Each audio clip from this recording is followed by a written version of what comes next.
Hope Podcast, episode 2. Wes, thanks for joining me. Hey, thanks for having me. Yeah, it's exciting. So, I really appreciate you joining me. The theme of this episode is inspire. I think I shared the first episode with you, which you challenge with Ryan. Uh-huh. And the theme is challenge, inspire, mentor. You and I, we don't really know each other. We just briefly met over in town, and I just overheard one of your stories, and I thought just you would be the perfect guest to, captivate the theme of episode 2. So I appreciate you joining me. Yeah, no problem. Just for the viewers that are watching, and I don't want to focus on it too much, but like we have kind of almost similar stories in a sense of like I moved from Virginia to Colorado really just like with the hope to change my life, and came out here on a Greyhound bus and like grinded my way all the way up to where I'm at today, and like it's still a grind every single day. But what I had overheard you in your conversation with another gentleman was kind of like just your time in Hollywood and Venice Beach and everything like that, and then we went and got coffee, and you're doing video editing, which is super cool. So do you mind sharing just a little bit about that, like that journey that you went through? Yeah.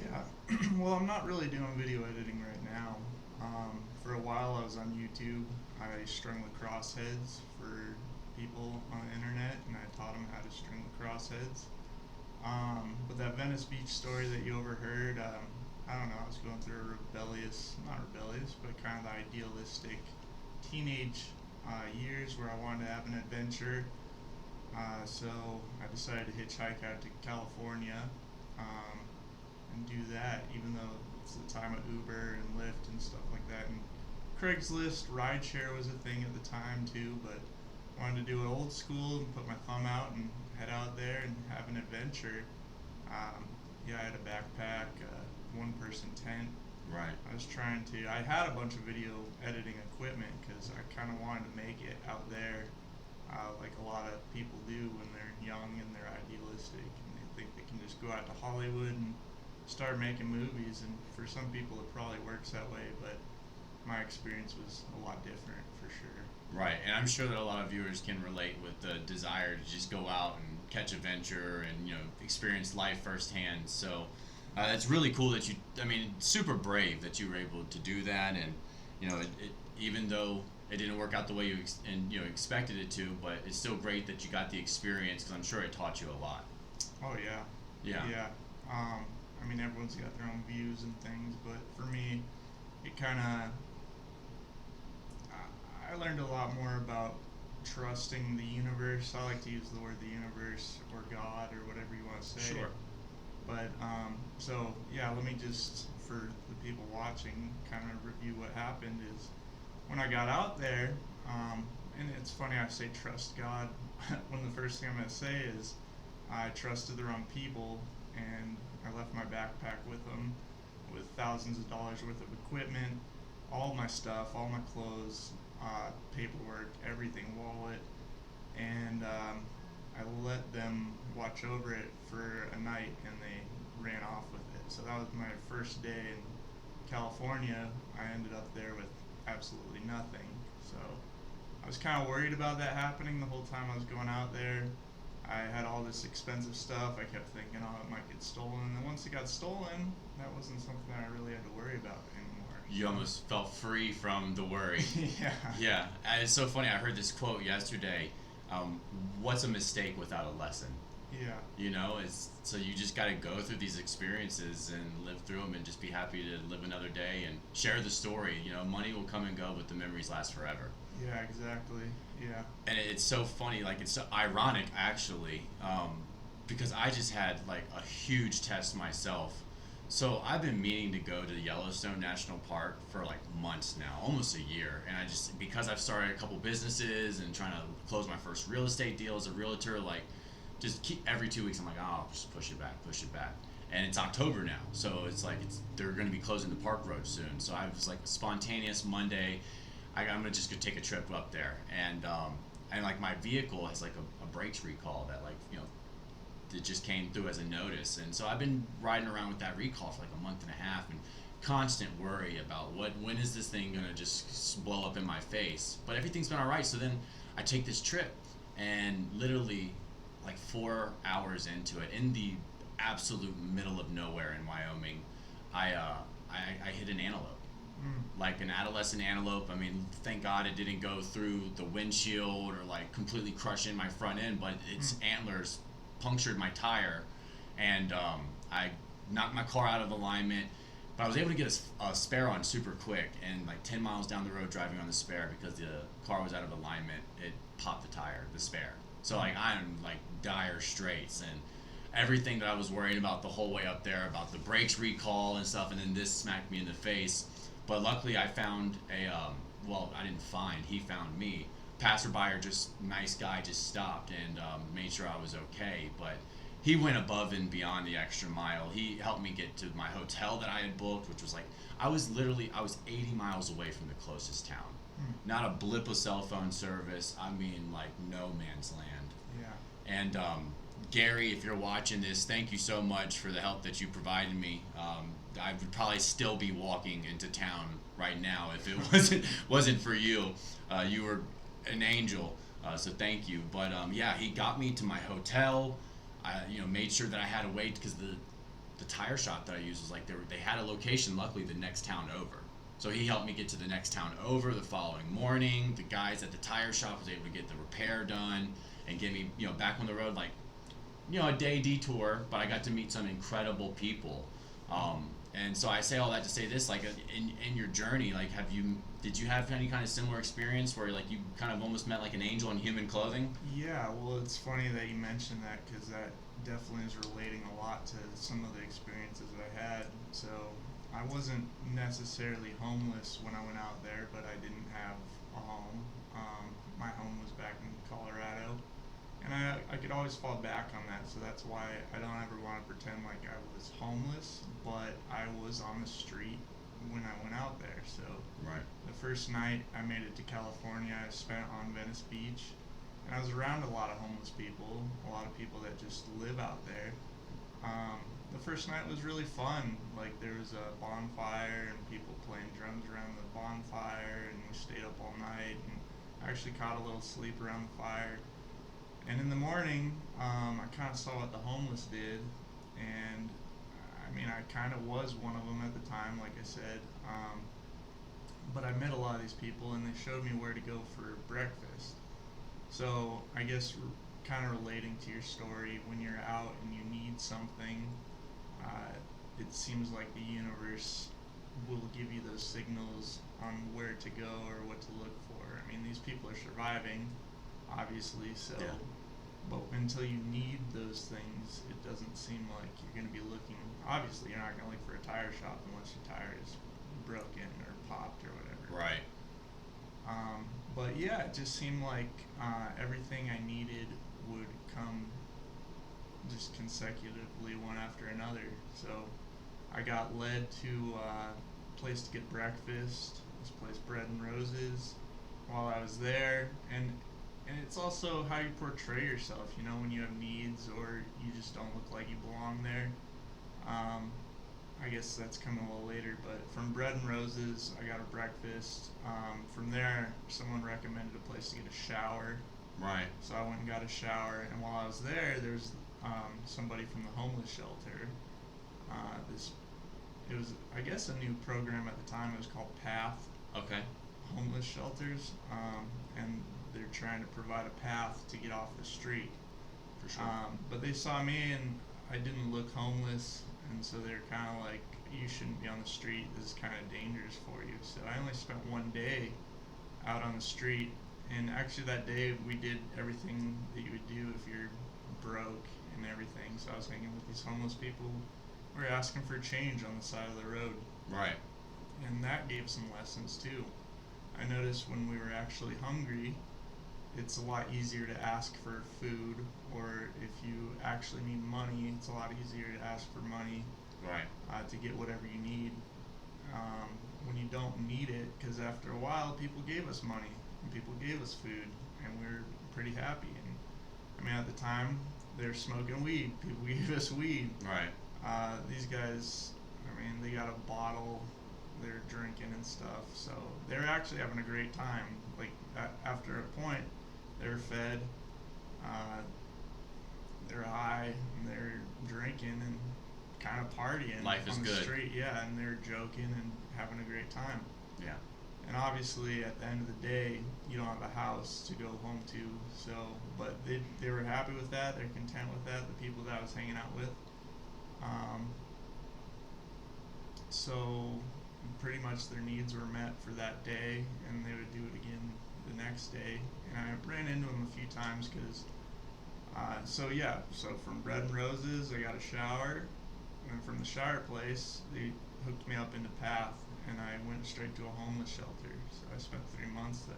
And what I really love, and this kind of brings me to the segue, because like if you judge off of episode 1, you'd think that like this show is totally revolving around homelessness, and it's not. It's homelessness, addiction, the various forms of homelessness, because it comes in all sorts of shades. Mm-hmm. But addiction and stagnant living, and really what the main hope of this show is to be a source of positive influence for teenagers and young adults that are just entering into this world, that want that same spur of adventure. And life can be like a violent wave sometime, and it'll just wash you, sweep you up and then wash you right up and smack you onto the shoreline of life.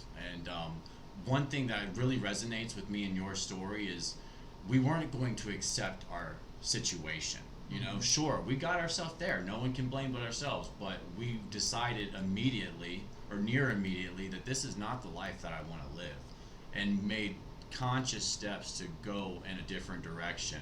And that's paid off for both of us, obviously. And like I want to be able to help people that are in dire straits. The bulk of the show is not just about homelessness and the various forms that it exists in, but addiction, stagnant living, and upsourcing, and preventing others who are just entering into this world from making the same mistakes that they can, but also knowing that there is a guide out there to help them once they have made those mistakes or fallen from grace, to be able to make their way back in. Yeah. Because there's great people all over this world. Like you watch the news and you'll say, oh my goodness, the world is just falling apart, but it's not. I mean, the sun's still shining, the sky's still blue, there's still great people out here, and we just gotta start finding ways to reconnect with each other. Yeah, and I think that's the whole point of my story, I guess. Again, I always had a fallback. So there's some people that don't have the advantages I did. I could always go home, and my parents always helped me out, and that's always been the biggest blessing and the biggest help that I've ever gotten is from my family. So the people without that, I can't relate 100%, and I feel for them, but I feel like I guess the purpose when I was out there, I wasn't depending on my parents, but there was always somebody to help and like a path.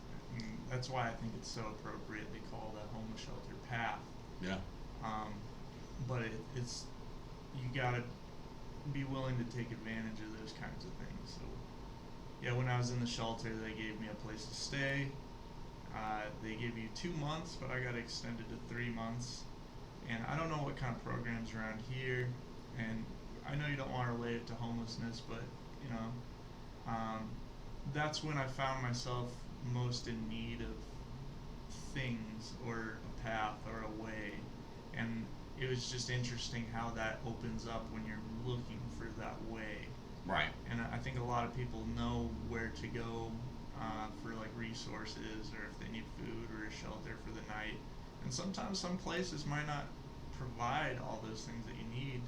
So it's kind of up to you to recognize that and go to the places that are going to help you, whether that's through friends or family or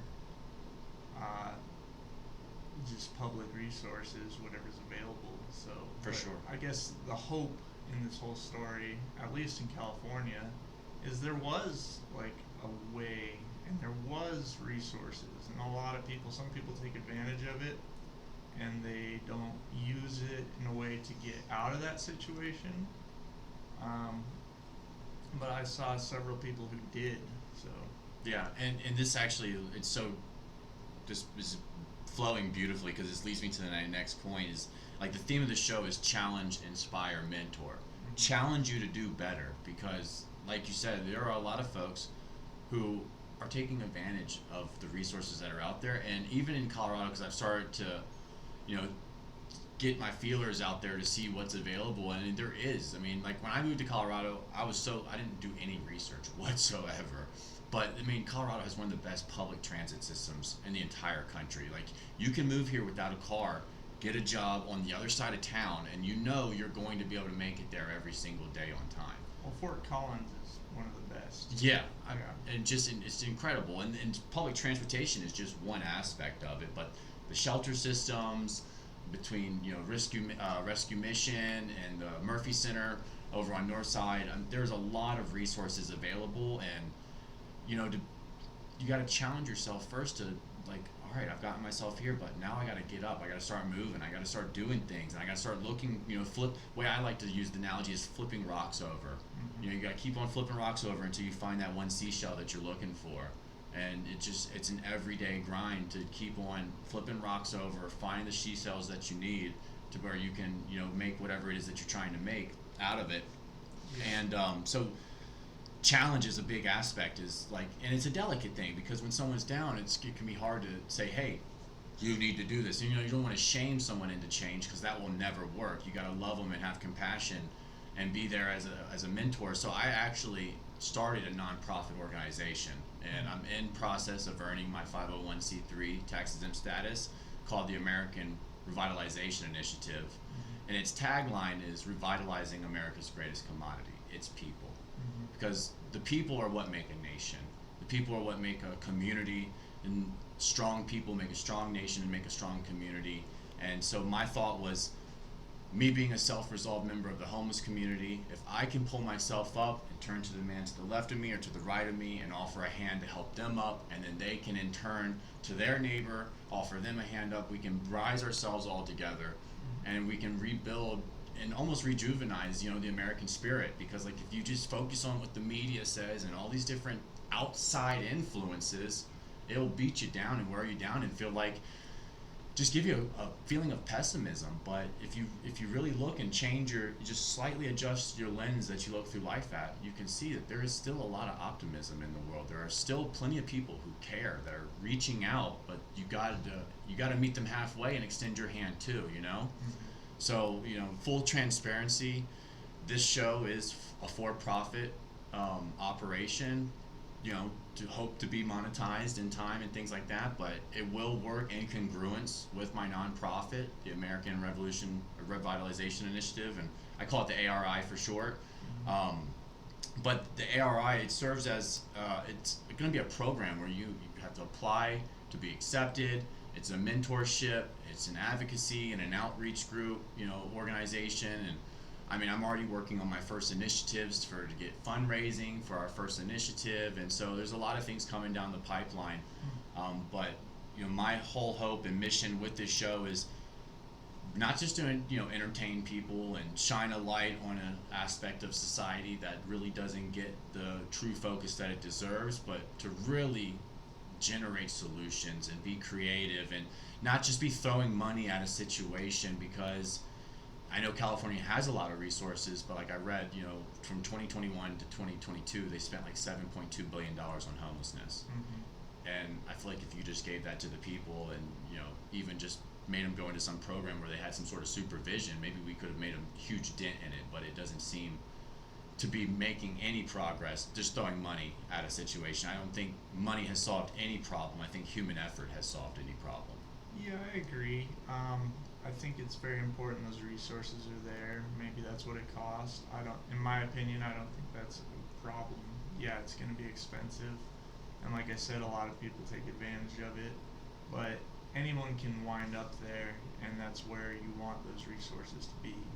So I think, I don't know where that statistic comes from or what they were spending that money on exactly, but I'm thankful that those things are there for the people that need it. And even if you don't need it, it's like, who's to judge? And if you're happy in your situation, a lot of people were on drugs, and that was a requirement when you're in the shelter, if you wanted to stay there a long time, is that you weren't on drugs. Right. And you make those decisions every day, and addiction can be a problem, but you make the decision, yeah, I'm gonna get high and go into the shelter and get kicked out, or I'm gonna take advantage of this and stay sober and do my best. So it really depends on what you want most. Um,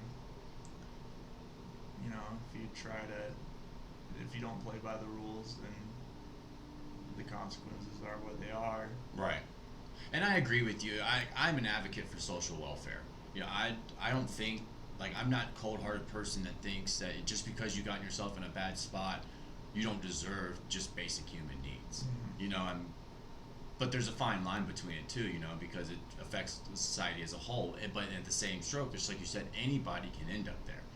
Like, just from my general observations, is that you'll notice that there's, like, there's a lot of elderly that are in need. So it's you can't just think, oh, it's young, able-bodied men that are falling into hard times. No, it's anybody can fall into hard times, or you can just cycle into it because of just the general life cycle of life. Yeah.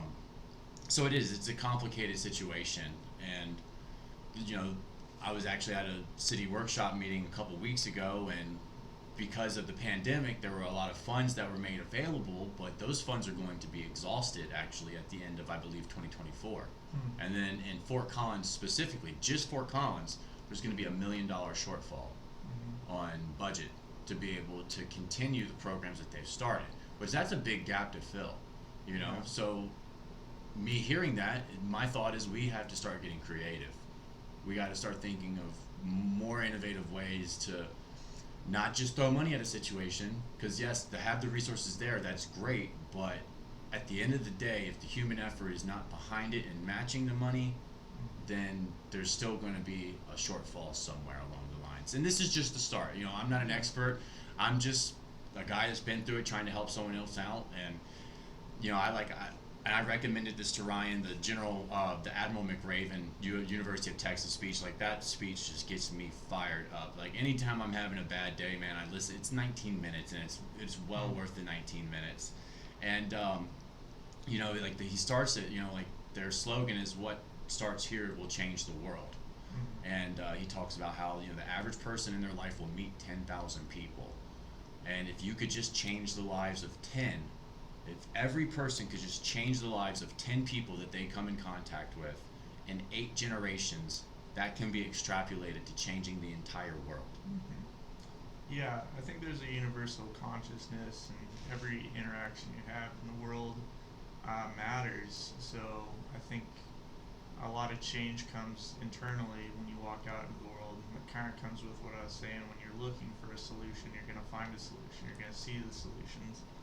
And it seems like, I think I'm hopeful, like, for the world, because I just am.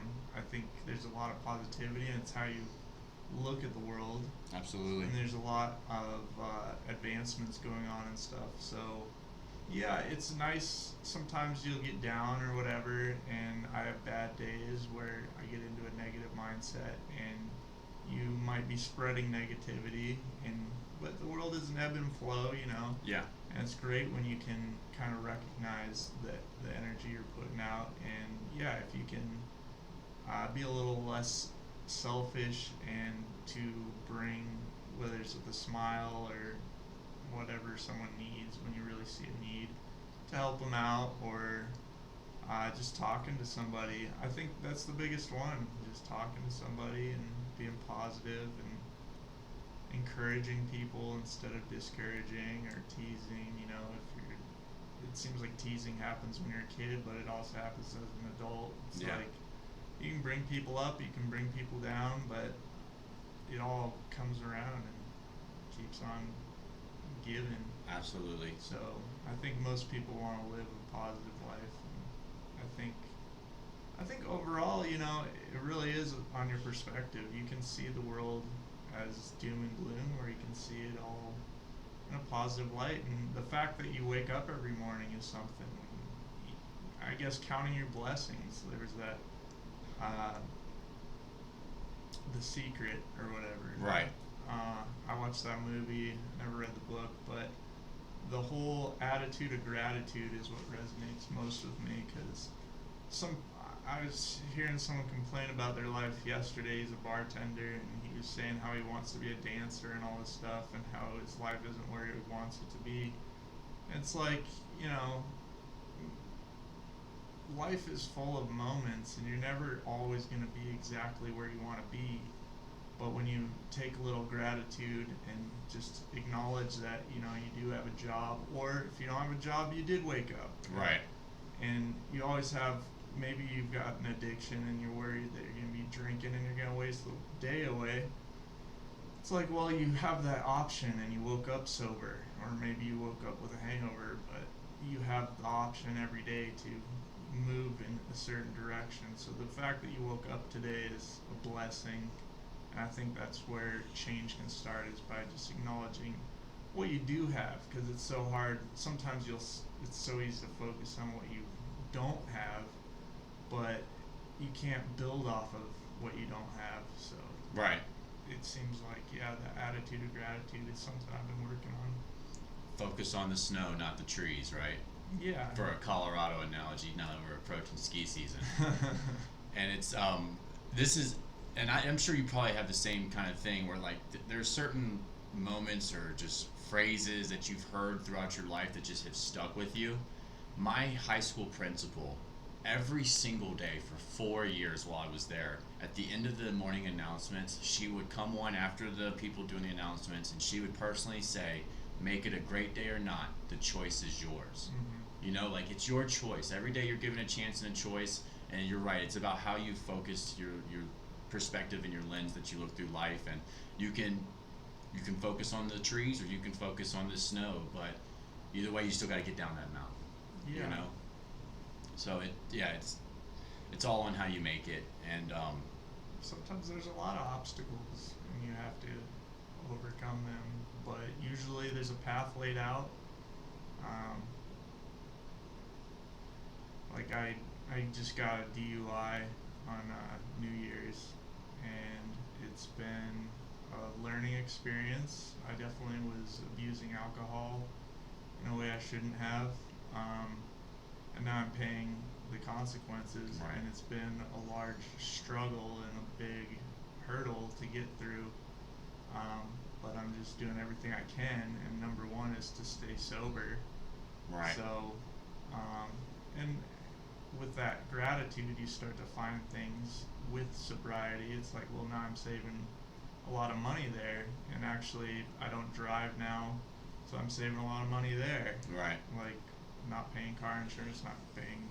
Look So at the it's like, positives. even though this is really expensive, I'm also finding more ways, and now I'm more productive. So Right. maybe I can find extra ways to make money, and I'm less full of shame about myself, so I can go to work confident. I've gotten a raise at work. Right.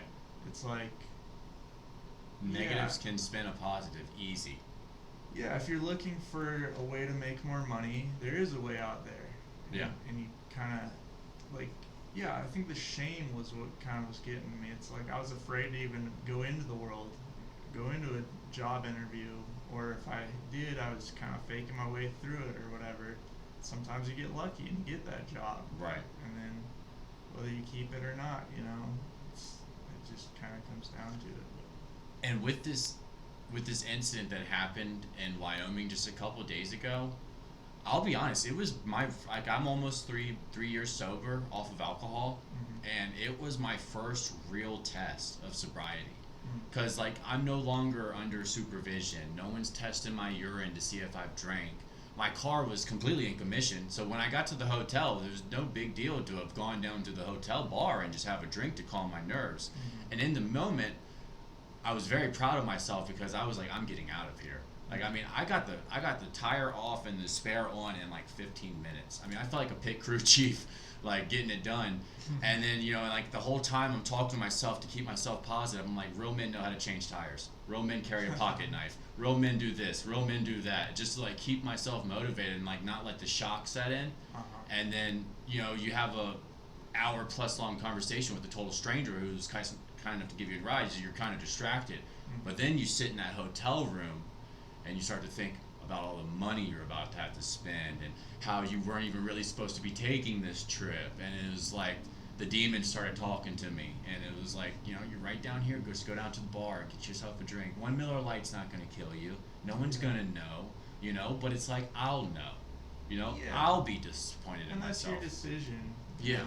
like I'm court ordered, but I feel like if you wanted to have a beer, I don't see what the big problem is unless that's like your prerogative if it's a thing that you're trying to achieve. So Yeah, and that's good. Yeah, it my seems like something you struggle with. my mother struggled her whole life with alcoholism, and like I grew up in an environment where alcohol was very prevalent. I drank at an early age, and then after she passed, I kind of spiraled, and so because of that, I don't ever want to go back. You know, like then I'm not like a nice drunk. I get angry. Like I was one of my biggest, and not even to harp and focus on alcohol and everything like that. I had a test of sobriety, but like my biggest, I passed that test, and I came back, and I, maybe 20-hour detour, but I worked my way through a terrible obstacle, and I still got to go see the Grand Tetons, and I got to go see Old Faithful, and I didn't have to compromise any of my points of interest that I wanted to stop in on the trip. I mean, I drove 1,200 miles yesterday to get my trip done and make it back here in time to be able to have this podcast. So like, I'm proud of myself that I passed that test. And for another person, if they would have drank one beer, no biggie, maybe, but not for me. And like my biggest regret since moving to Colorado is not having smiled more. It's, and like I through my experiences, because I wasn't just like homeless for a day and got myself into a shelter. Like I've really had some down and out moments. Been stranded in a couple of different places, and so for me, it's like when I came to Colorado, one morning I just woke up and I was like, no one's coming to save you. No one cares if you fail either. It's like I had to find it within myself to get whatever bit of strength I could muster. And then it just grew and it grew and it grew. And now I have like an incredible amount of confidence to where the point where I almost overbeared myself with like goals that I wanted to accomplish this year. But through these 3.5 years, I have become slightly jaded, like I was like, oh, it's all on me.